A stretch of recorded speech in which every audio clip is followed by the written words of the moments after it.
Boa noite a todos. Meu nome é Aristóteles Neto, sou aluno do 7º período do curso de Pedagogia do Campus Avançado de Ipatu, da Universidade do Estado do Rio Grande do Norte. Eu, junto com meus colegas Nájera Linhares e Marcelene Oliveira, elaboramos um artigo cujo o título é A Utilização do Cordel como Ferramenta de Aquisição da Língua Escrita, experiência de uma turma de 2º ano. Antes de começar a contextualizar, começar o trabalho propriamente dito, é bom contextualizar a vocês porque foi que nós fizemos esse artigo. Esse artigo foi feito através da terceira nota da disciplina Literatura e Infância, adquirida no 6º período passado, em que a professora pediu para nós analisarmos alguma turma, no nosso caso, um segundo ano de uma escola pública da mesma localidade de Patu, em que nós analisássemos como era que os gêneros textuais estavam sendo aplicados dentro daquela sala. Pois nós sabemos que a utilização dos gêneros textuais está muito em pauta, em discussões no atual cenário educacional, porque nós sabemos que os gêneros textuais, às vezes, é apenas apresentado de uma forma superficial. Geralmente, apenas é indicado o conto. Conto. A criança passa do primeiro ano do ensino fundamental até o último do ensino médio, apenas escutando os contos. Mas não tem como só ler disso, uma contextualização, uma sistematização daquele conteúdo. Eles não vão dizer como é composto, como são as partes, qual é a estrutura, e acaba com que a criança acaba saindo do ensino médio, às vezes do ensino superior, e não sabe qual é a estrutura daquele gênero textual. E dentre todos os gêneros textuais, como Isabel vai falar, o menos prestigiado é a poesia. E para você ver, a poesia é uma valiosa ferramenta para o professor, pois ela pode ser utilizada para o ensino da interdisciplinaridade, desde a matemática, a história, a geografia, a biologia, nós podemos utilizar a poesia. E como nós somos nordestinos, aqui no Rio Grande do Norte, nós utilizamos essa prática com o cordel. Nós procuramos a turma do 2º ano e desenvolvemos uma atividade com eles que consistia em nós íamos caracterizar o que era o cordel, qual era a sua importância, mostrar como era, qual é a estrutura, qual a diferença dele para o livro, como era que ele era implantado através daquela cordinha, daquela corda. E iríamos falar um pouco sobre o seu contexto histórico. Depois nós iríamos recitar para eles a poesia Os Animais Têm Razão, de Antônio Francisco, isso com os palitoches. Depois iríamos passar o próprio Antônio Francisco declamando a poesia. E, por fim, iríamos entregar uma folha em branco em que eles iriam próprios desenhar os acontecimentos daquele cordel. E iriam dizer o que eles tinham mais gostado. Nós analisamos que isso foi muito bom para eles, pois como Tenório e Assis falam, é um elemento da cultura deles que estava impregnado. Por isso que ficava mais fácil deles entenderem o assunto do que uma coisa, às vezes, traz uma poesia lá do Rio Grande do Sul, lá de Minas Gerais, era uma coisa do ambiente dele, da terra dele, onde eles conheciam. Pois, como diz Tenório, todos nós, seja o adulto, seja a criança, seja o adolescente, seja o idoso, gostam de escutar uma boa história. E uma boa literatura, às vezes, abre portas para esse aluno.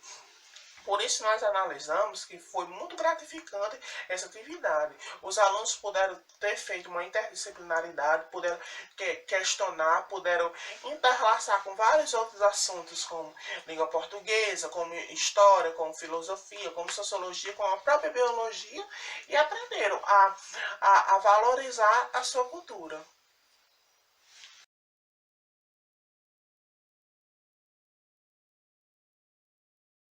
Bom dia, eu sou a Isadora e eu venho apresentar o pôster sobre uma proposta de sequência didática na perspectiva construtivista de Vygotsky para o ensino de literatura.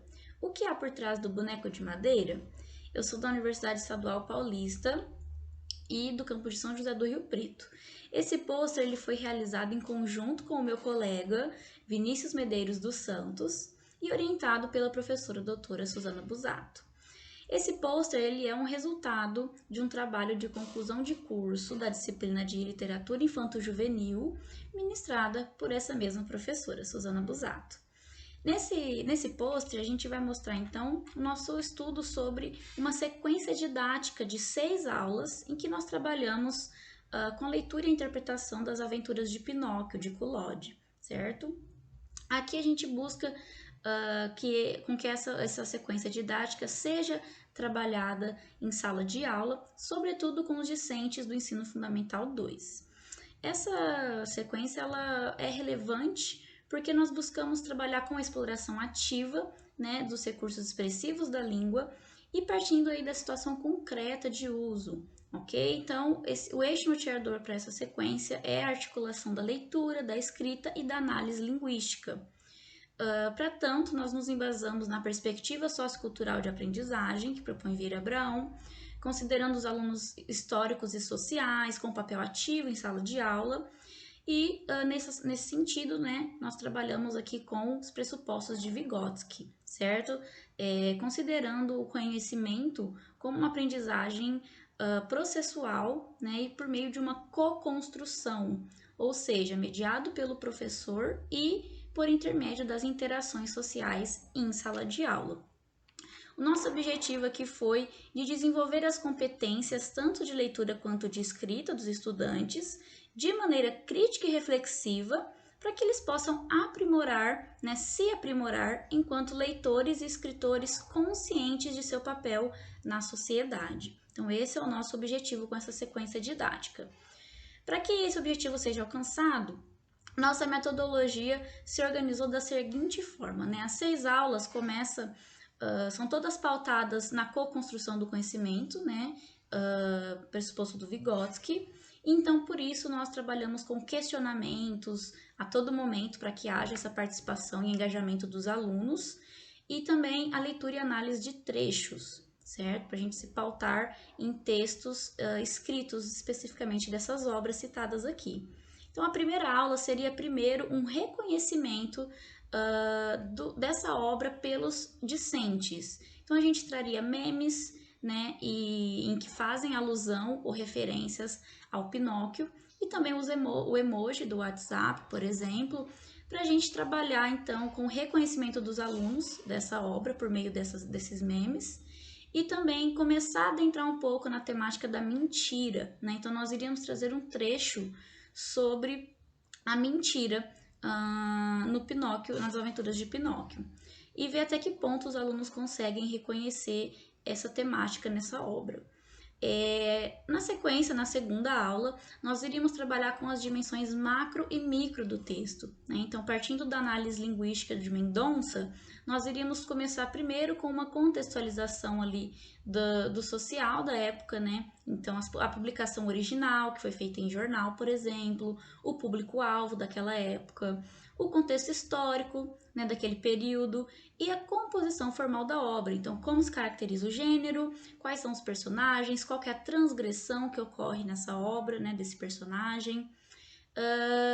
Entrando, por fim, na dimensão micro do texto, certo? Que seria o título italiano da obra, certo? O título original, em que a gente iria focar especialmente na composição semântica do termo buratino, né? Buratino, ele pode ser traduzido de 2 formas, e aí nessa segunda aula nós iríamos trazer esses 2 trechos curtinhos de traduções para o português, em que buratino aparece tanto como marionete quanto como boneco de madeira. Então a gente iria aí trabalhar com os alunos essa tradução diferente, o que isso implica, né? Qual seria a diferença desses termos para a obra. Na terceira aula, nós teríamos a primeira avaliação, que é uma redação para ver até que ponto os alunos estão se desenvolvendo e se apropriando do conteúdo até aqui, trabalhado, certo? E essa redação vai voltar depois na última avaliação, que seria a avaliação 2, lá na sexta aula, tá? Então, aqui essa primeira avaliação é só para ver até que ponto eles compreenderam a temática da mentira, né, as dimensões macro e micro do texto e essa questão do termo buratino, ok? Para a gente trabalhar com a aprendizagem de forma processual, né? Então, começando agora para ver até que ponto eles já estão caminhando aí nessa apropriação do conteúdo. Na quarta aula, nós entraríamos mais na criticidade da narrativa. Então, o que isso significa? Iríamos contrapor, então, comparar dois trechos, um das Aventuras de Pinóquio e outro de Pinóquio às Avessas, de Rubem Alves, em que ele critica mais explicitamente o papel da escola, né, e a prática tecnicista, conteudista dessa escola naquela época da sociedade, certo? Mostrando esses dois trechos, a gente espera explicitar nessa aula essa questão para os alunos, né? Qual que seria o papel da escola para a criança. E na quinta aula, continuaríamos com esse questionamento agora, mais especificamente sobre o papel da criança na sociedade daquela época, né? E qual seria a função da escola. Então aí nós entraríamos num questionamento sobre o que significa, segundo essas obras, né, das Aventuras de Pinóquio e o Pinóquio às Avessas, o que significa ser um garoto real, se tornar um garoto de verdade, que é a temática principal aí, né, da obra do Pinóquio. E para isso nós iríamos trazer ilustrações do Rubem Alves, em que ele demonstra de forma crítica essa questão, para poder trabalhar com os alunos também o texto não verbal, tá? A interpretação do texto não verbal. Com isso a gente espera que os alunos compreendam o papel da criança nesse caso, né? Que a criança ela nasce um boneco de madeira, né? Então, nasce vazia e depende da instituição, da escola, para se tornar um garoto real, um garoto de verdade, né? Então, aí tem várias ideologias implícitas, certo? Então, com isso, nós esperamos, né? Nós buscamos desenvolver as habilidades de leitura, de interpretação e de escrita dos alunos, certo? A partir desse trabalho com os trechos, com a obra As Aventuras de Pinóquio e com a comparação com o Rubem Alves, ok? Assim nós buscamos contribuir, apesar que de modo limitado, para a área de educação em geral e para o trabalho dos docentes, né, de língua materna em particular. A partir dessa proposta, a gente espera que vocês tenham gostado e que vocês a utilizem em sala de aula. Eu encerro por aqui e agradeço a atenção.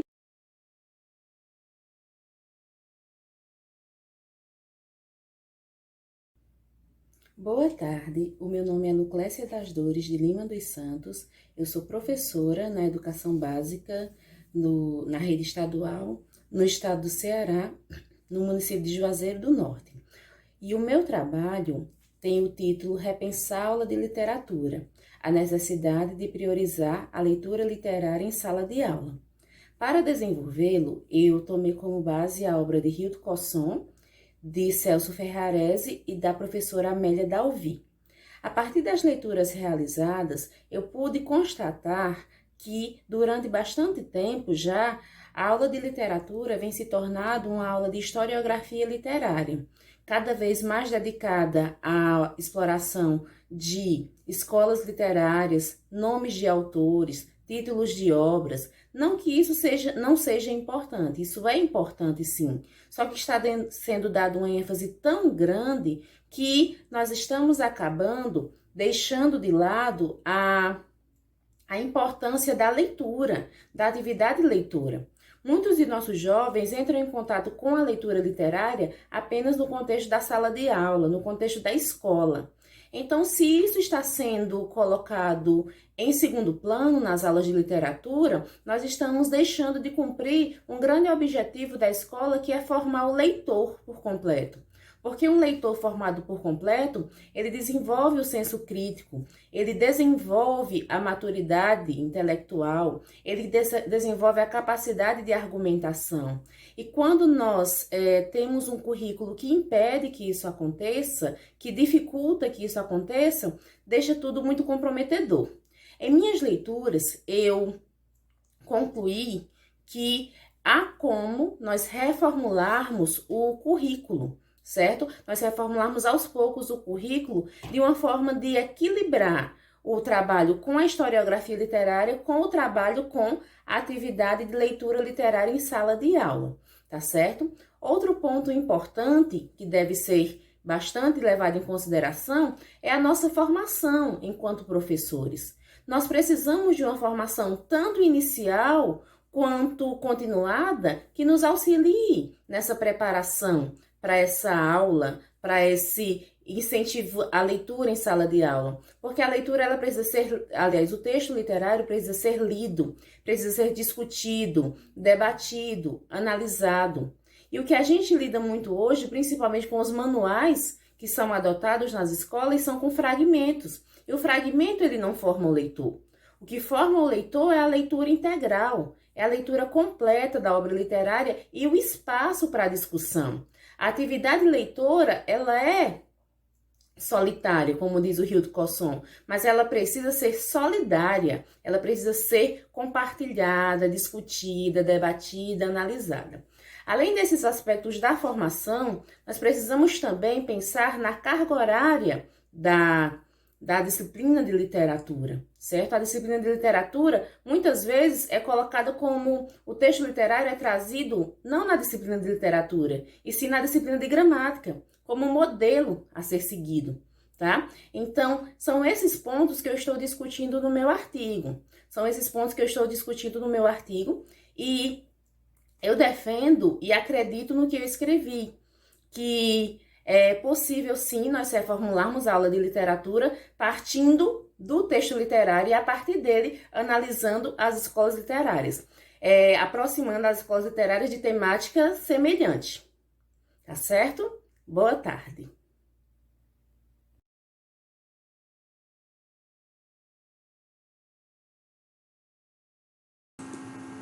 Boa noite, meu nome é Laura Araújo de Mello, eu sou aluna de graduação de Letras na Universidade Federal de Minas Gerais e essa é uma pesquisa de iniciação científica que foi feita sob orientação do professor André Vinícius Lopes Coneglian. O título dessa pesquisa é Estratégias referenciais em contos de fadas no exame da introdução de personagens femininos. Algumas noções importantes é a noção de funcionalismo e a noção de texto. A noção de funcionalismo, porque essa foi a base teórica deste trabalho. Funcionalismo, ele é um dos paradigmas contemporâneos de estudo da linguagem, e a linguagem, nessa perspectiva, ela é vista como um instrumento de comunicação e interação social. Ela não deve ser separada do seu uso. A noção de texto é importante porque o processo de referenciação ele é observado nos textos. Assim, o texto ele pode ser considerado uma unidade semântica. E Halliday diz que quando as pessoas falam ou escrevem, elas produzem texto. O termo texto se refere a qualquer instância da linguagem em qualquer meio que faça sentido para uma pessoa que conheça a língua. Sobre o processo de referenciação, pode-se dizer que esse é um processo básico de constituição do enunciado. A função de referenciar ela é uma função desempenhada prototipicamente por substantivos. E os referentes eles dizem respeito aos participantes, locais e objetos envolvidos em um determinado universo discursivo. E geralmente tem a forma estrutural de um sintagma nominal. Um sintagma nominal é um sintagma cujo núcleo é um nome. Existem 4 estratégias gramaticais que constroem referência no texto. São elas o sintagma nominal de núcleo comum, o sintagma nominal de núcleo próprio, o de núcleo pronominal e o zero, que é o sujeito oculto na tradição gramatical. Entende-se que cada uma dessas estratégias gramaticais implica diferenças semânticas no modo pelo qual os referentes são estabelecidos no texto. Dessa forma, a escolha por um sintagma nominal de núcleo comum ou de um sintagma nominal de núcleo próprio interfere na informação semântica contida no texto. Além disso, a referência ela pode ser textual e endofórica ou situacional exofórica. A diferença está na pessoa. A referência endofórica ela é de terceira pessoa e a referência exofórica é de primeira e segunda pessoa e se relaciona à elocução, enquanto a referência endofórica, se relaciona com o universo textual. Sobre a metodologia deste projeto, inicialmente foram selecionadas, segundo 3 critérios, 14 contos da obra 103 Contos de Fadas, que reúne 2 coletâneas de contos de fadas que Angela Carter publicou. Os critérios para selecionar esses textos foram eles terem extensão de 2 laudos, serem narrados em terceira pessoa e ter uma mulher como personagem principal. O critério 2 se justifica porque a intenção é estudar a referência endofórica textual. E o critério 3 se justifica pelo fato de que, nesta pesquisa, procura-se entender de que maneira a personagem feminina ela é introduzida e gerenciada nos textos de contos de fada. Nesse slide, eu trago uma tabela que contém a quantificação dos elementos referenciais em todos os 14 contos de fadas. Você pode observar que o sintagma nominal de núcleo comum, com relação ao sintagma nominal de núcleo próprio, o de núcleo comum, ele é muito mais prevalente. Ele corresponde a 54,55% de todos os elementos referenciais dos textos, enquanto o sintagma nominal de núcleo próprio representa apenas 2,13%. Um pouco mais sobre cada um deles, o sintagma nominal de núcleo próprio tem como núcleo um substantivo próprio, e sabe que substantivos próprios ou nomes próprios são basicamente nomes específicos que conferem identidade a pessoas, lugares geográficos, livros, revistas e peças. No exemplo 1 e no exemplo 2 desse slide, são 2 nomes próprios de personagens nos contos. E observa que o uso desses nomes não traz nenhuma informação além da identificação da personagem. Essa é a função do sintagma nominal de núcleo próprio. A função dele é identificar. Ele tem pouca ou quase nenhuma informação descritiva a respeito das personagens. O sintagma nominal de núcleo comum tem como núcleo o substantivo comum. Os substantivos comuns são nomes de entidades nas quais se reconhecem propriedades características de determinadas classes ou categorias do mundo ao qual se refere. A função dos sintagmas nominais são descrever a entidade referida. Eles não têm função de identificar. Assim, o substantivo comum, ele faz a denominação de um referente e uma descrição da entidade referida, sendo essa entidade real ou não. No exemplo 3 e no exemplo 4, tem alguns exemplos de sintagmas nominais de núcleo comum, como um sultão, a mulher, a jovem, e um sintagma bastante grande, que é naquela coisa que a sua mãe é impedida de revelar. A partir desses dados, as conclusões que podemos chegar é de que a quantificação das expressões referenciais de sintagma nominal desses contos revela a predominância de expressões de sintagmas de núcleo comum em relação a sintagmas de núcleo próprio. Isso pode indicar que os contos de fadas, eles tendem a priorizar a descrição da personagem, que é um processo feito através dos sintagmas nominais de núcleo comum, em oposição à sua identificação com os sintagmas nominais de núcleo próprio.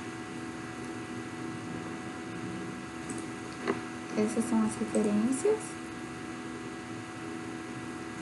e o título de todos os contos que fazem parte do corpus. Muito obrigada.